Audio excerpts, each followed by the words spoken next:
The metallic sound of a shotgun shell racking into a chamber cut through the Louisiana night. Then another, and another. 4 black men stood in full view of the police, deliberately loading their weapons as teenage protesters faced down fire hoses aimed at their faces. The officers froze. They'd used these tactics in Birmingham, Montgomery, Selma. Dogs, hoses, batons. It always worked. But nobody had ever pointed guns back at them before. The police ordered the fire truck to withdraw. July 8th, 1965. Bogalusa, Louisiana. A white mob surrounded peaceful civil rights marchers outside City Hall, hurling rocks, closing in for the attack that would send them running like they always did. Then 3 shots cracked across the crowd. A white man dropped, hit in the chest. The mob scattered in seconds, and for the first time in the history of the American civil rights movement, a black man had shot a white man in self-defense during a demonstration and lived to tell about it. His name was Henry Austin.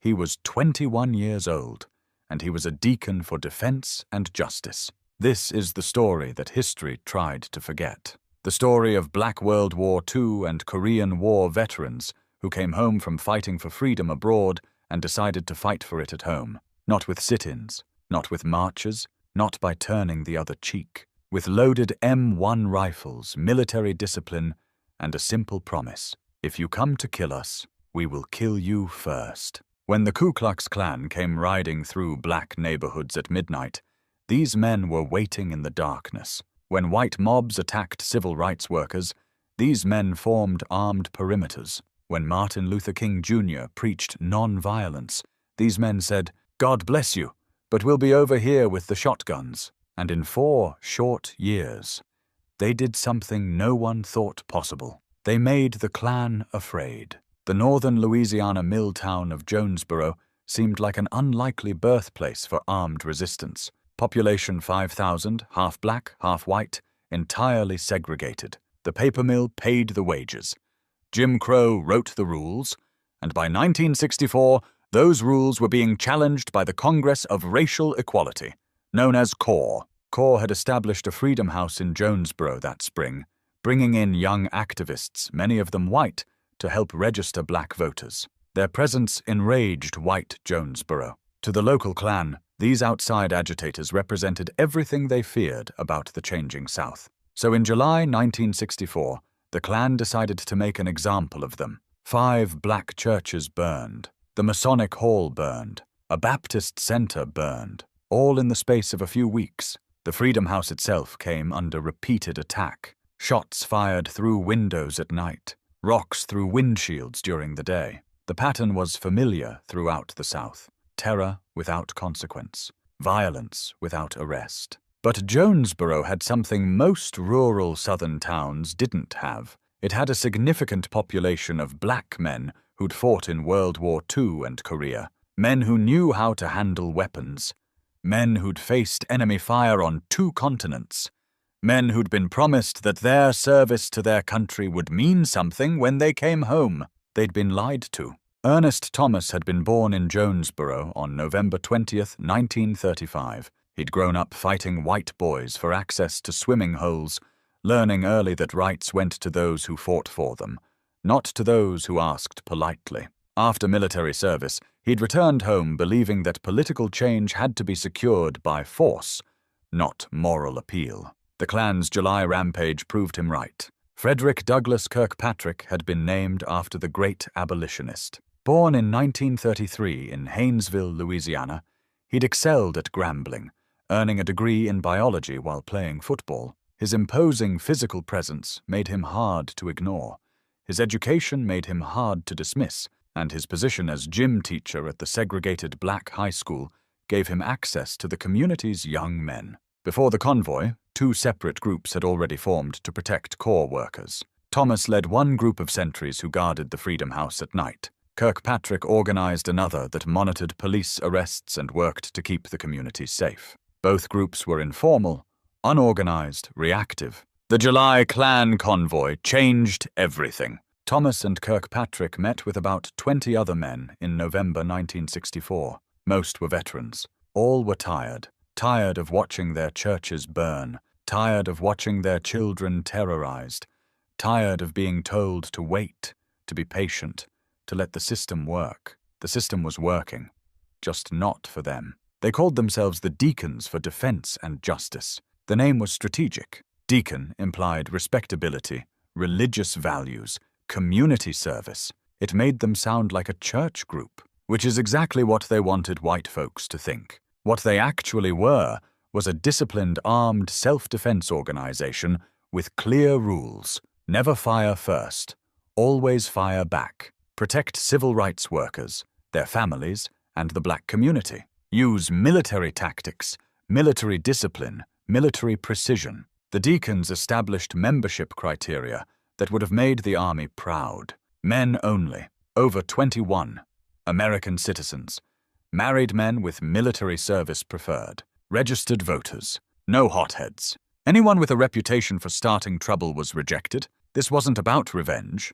It was about protection. They organized CB radio networks and walkie-talkies for communication. They ran nighttime patrols through black neighborhoods in cars. They stationed armed guards outside the Freedom House, and they made sure everyone, black and white, knew they were there. In early 1965, black students in Jonesboro picketed the local high school, demanding integration. Hostile police arrived with fire trucks, preparing to turn hoses on the teenagers. It was Bull Connor's playbook, proven effective in Birmingham. Then a car pulled up carrying 4 deacons. In full view of the police, these men calmly loaded their shotguns. The metallic sound of shells racking into chambers carried across the street. The police looked at the shotguns.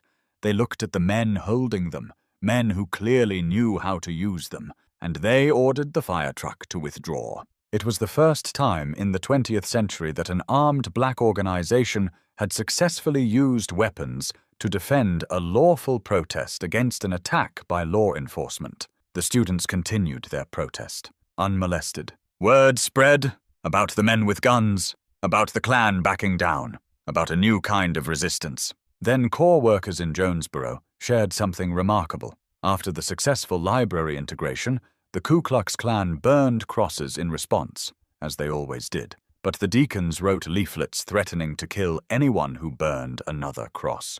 They had black housekeepers distribute these leaflets directly into white homes. The cross burnings stopped. In February 1965, Kirkpatrick and Thomas received an urgent message from Bogalusa, Louisiana, 300 miles to the southeast. Black activists there were under siege. They needed help.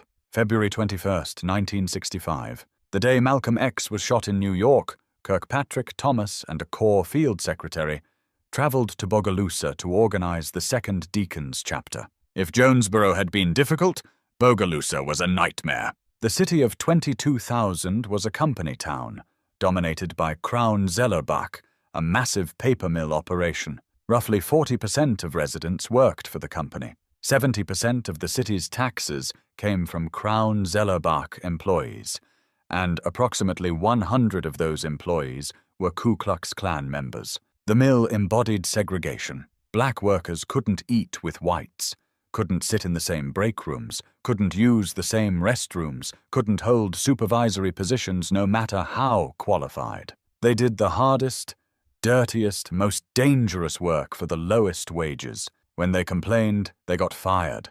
When they organized, they got killed. In early 1965, Washington Parish hired its first black deputy sheriffs. Within weeks, both were targeted. One was Ambas, inated. The other barely survived an attack in the small town of Varnado, just north of Bogalusa. The killers were never apprehended. The message was clear. Black people in positions of authority would be removed by any means necessary. Into this environment stepped 3 men who would lead the Bogalusa Deacons: Robert Hicks, A.Z. Young, and Charles Sims. All worked at Crown Zellerbach. All had reached their breaking point. Charles Sims became the face of the Bogalusa Deacons. A World War II veteran, he was described by journalists as grizzled, intimidating, with beady eyes and a gap where 2 teeth should be. Jet magazine called him the man most feared by whites in Louisiana. When reporters asked if he'd ever been arrested for battery, Sims estimated about 20 times. When they asked, battery with what? He just held up his fists. But Sims's public persona as a tough guy masked something more important: tactical discipline. He understood that protection required deterrence, and deterrence required fear. If white segregationists believed the deacons were more dangerous than they actually were, so much the better. The goal wasn't to fight. It was to make sure fighting never became necessary. Robert Hicks had publicly demanded that black workers at the mill receive equal promotion opportunities. This made him a target. In early 1965, a coffin appeared in his yard with his name painted on the side. A burning cross accompanied it. The Klan's traditional calling card: "Stop your agitation or die." Hicks didn't stop. The deacons made sure he didn't have to. The Bogalusa chapter grew rapidly. Deacons established 24-hour armed guard rotations around Hicks's home and the homes of other activists. They patrolled black neighborhoods in vehicles equipped with CB radios. They created quick response teams that could be anywhere in the city within minutes. And they made one thing absolutely clear: if you attacked a black person in Bogalusa, you would be shot. In spring 1965, a young deacon named Henry Austin, a 21-year-old insurance collector, finished his rounds in Washington Parish as the sun set. Heading back toward Bogalusa down a dirt road, he noticed headlights behind him. They came closer, too close. Austin realized he was being pursued by Klansmen. The cars chased him to a bridge. They pulled alongside, trying to force him off the road. Austin had two choices: die or fight. He chose to fight. Opening fire with his pistol through his own car window, he hit the lead vehicle. It swerved, missed the bridge, and ran into the water. Austin escaped. The next day, shaken but alive, he went to see Charles Sims and formally joined the Deacons. Within months, Austin would do something unprecedented in the civil rights movement. The Congress of Racial Equality continued its work in Bogalusa throughout the spring and summer of 1965, testing the new Civil Rights Act by attempting to integrate public facilities. The Klan response was immediate and violent. White mobs threw rocks at peaceful marchers. Police stood by and watched. Sometimes they joined in. On July 8, 1965, hundreds of white opponents gathered outside Bogalusa City Hall to confront civil rights marchers. The crowd grew hostile, surrounding the protesters, throwing objects. Violence seemed inevitable. Henry Austin, now a deacon, was there providing security. A white man named Alton Crow confronted the crowd of black demonstrators, advancing aggressively. Austin drew his pistol and fired 3 times, hitting Crow in the chest. The mob dispersed instantly. Crow survived. So did Austin. And that night, Charles Sims reportedly said to FBI informants, "A brand new Negro was born." It was the first time during the civil rights movement that a black man had shot a white man in self-defense during a demonstration and survived to tell about it. The psychological impact rippled through both communities. For black residents of Bogalusa, it proved that armed self-defense worked. For white segregationists, it proved the rules had changed. Corps leader James Farmer needed to come to Bogalusa to speak at the funeral of one of the assassinated black deputies. Police warned him the Klan was planning to shoot him. Farmer, one of the principal architects of non-violent civil rights protest, called the Deacons. 4 armed deacons met Farmer at the New Orleans airport. They drove him 65 miles to Bogalusa in a convoy, weapons visible, radios coordinating. They provided security at the funeral, where approximately 50 deacons attended. No one was attacked. Farmer survived, and afterward, he told the press something that shocked civil rights leaders across the country. "Corps is non-violent, but we have no right to tell black people in Bogalusa or anywhere else that they do not have the right to defend their homes." Even Martin Luther King Jr.'s Southern Christian Leadership Conference employed armed guards, though they rarely discussed it publicly. King himself, during the early days of the Montgomery bus boycott, had kept guns in his home. The difference was visibility. The deacons didn't hide their weapons. They displayed them openly, deliberately, strategically. On a July night in 1965, a cavalcade of 25 Klan cars drove through a black neighborhood in Bogalusa, hurling insults, randomly firing into houses. The Klan had done this hundreds of times before, in dozens of towns, always with the same result: terror without resistance. This time, the neighborhood fired back. Dozens of rifles and pistols opened up on the convoy. Klansmen, shocked to be under attack, sped away in panic. Some vehicles running into ditches in their haste to escape. They never came back. One deacon leader remembered, "They finally found out that we really are men, and that we would do what we said, and we meant what we said." The escalating violence forced the federal government's hand. The Department of Justice, which had been reluctant to challenge local police departments that collaborated with the Klan, finally acted. In July 1965, using Reconstruction-era laws, federal authorities ordered local police to protect civil rights workers. FBI agents flooded the region. Federal prosecutors began building cases against Klan members. By the end of 1965, the Louisiana Klan had been devastated. Membership collapsed. Cross burnings nearly ceased. Night riding stopped. Federal surveillance and prosecution, combined with armed black resistance, had accomplished what decades of non-violent protest alone could not. The Deacons expanded rapidly.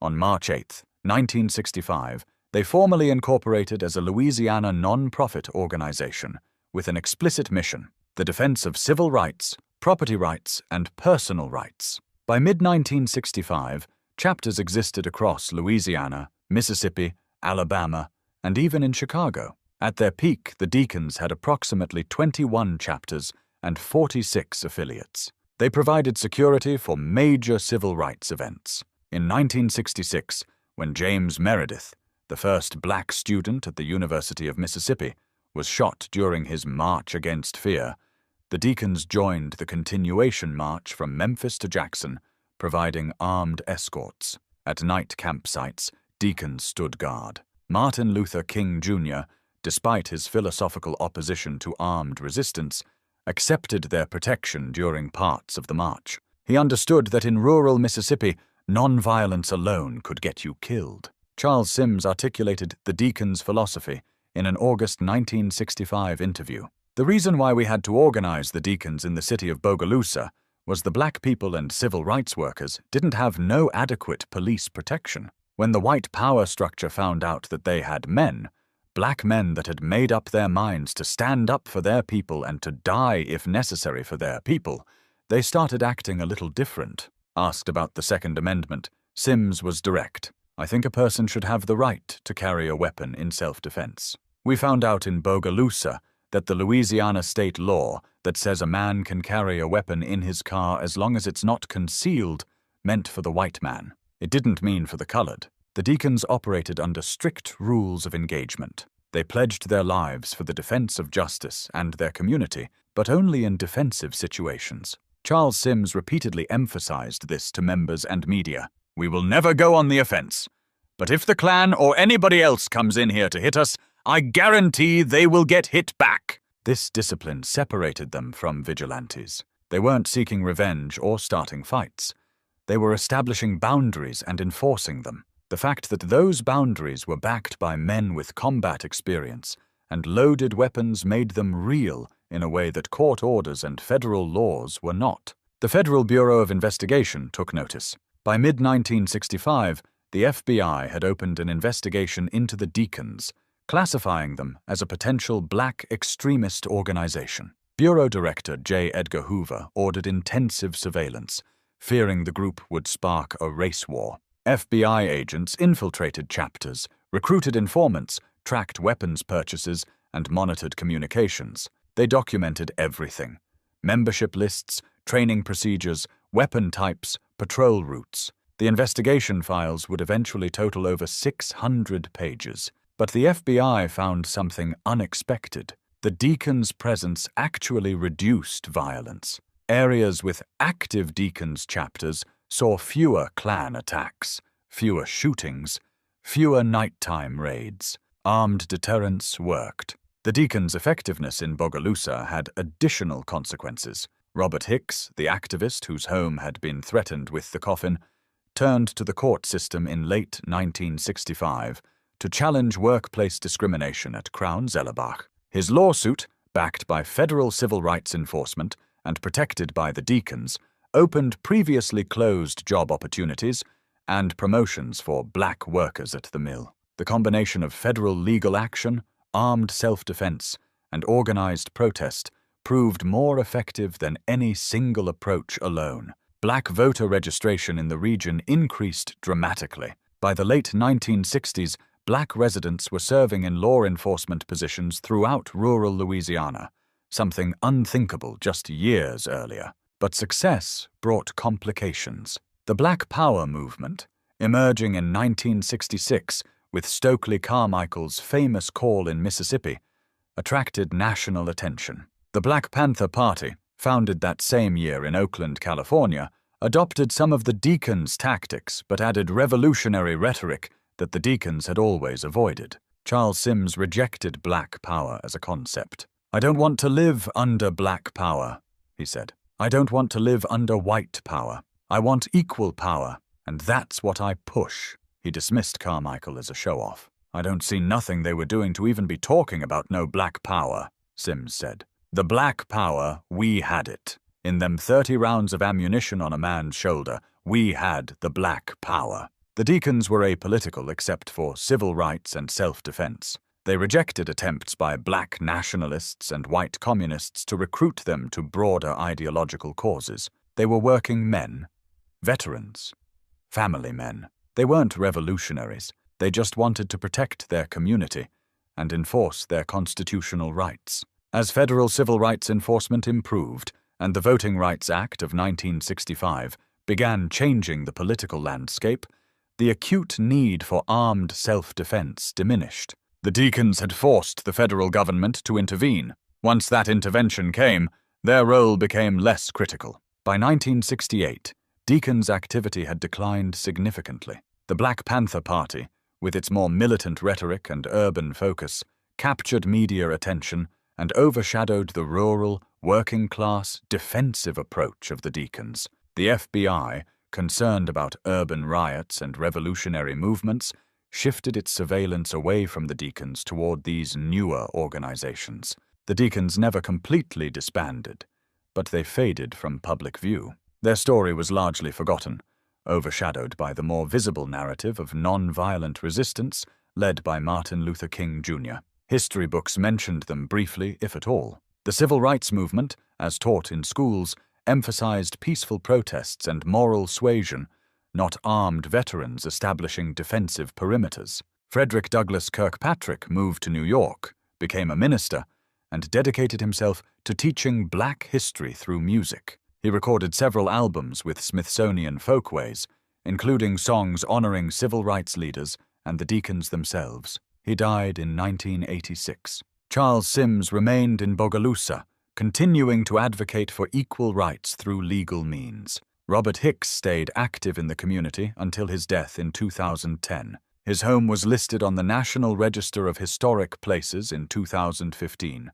recognized as the birthplace of the Bogalusa Deacons chapter. Plans for a civil rights museum at the site continue. Ernest Thomas's later life remains less documented, but his role as co-founder ensured his place in the hidden history of armed resistance during the civil rights movement. In 2003, Showtime produced a television movie, Deacons for Defense, directed by Bill Duke and starring Forrest Whitaker and Ossie Davis. It brought the story to a new generation, though like all dramatizations, it simplified complex events. The Deacons' legacy raises uncomfortable questions about the civil rights movement's dominant narrative. For decades, the movement has been presented as a story of non-violent moral triumph over violent oppression. Martin Luther King Jr.'s philosophy of redemptive suffering through non-violence is taught as the strategy that won. But the Deacons tell a different story. They suggest that non-violent protest succeeded in part because it was backed by the implicit threat of armed resistance. They demonstrate that federal intervention often came not from moral appeals alone, but from the specter of armed conflict that the government wanted to prevent. They prove that working-class black veterans, not just college-educated leaders, played crucial roles in securing civil rights. Most significantly, they show that black people throughout the South had always defended themselves when possible, had always fought back when necessary. The Deacons didn't invent armed resistance. They organized it, publicized it, and made it a visible part of the civil rights struggle. Lance Hill, a historian who wrote the definitive book on the Deacons, noted something remarkable. The Deacons' local campaigns frequently resulted in substantial victories that self-sustaining organizations, producing real power that survived after national civil rights groups departed. In Jonesboro, the Deacons compelled Louisiana Governor John McKeithen to intervene in the city's civil rights crisis, the first time a Deep South governor capitulated to the civil rights movement. In Bogalusa, they forced federal intervention that broke the Klan's power. These weren't symbolic victories. They were concrete changes in power relations, enforced not by moral suasion, but by armed men who'd decided they would no longer be victims. The standard narrative of the civil rights movement emphasizes that violence was the tool of oppressors, that meeting violence with violence was morally wrong and tactically foolish. The Deacons complicate that narrative. They met violence with the credible threat of violence. And it worked. This doesn't diminish the importance of non-violent protest. Sit-ins, freedom rides, marches.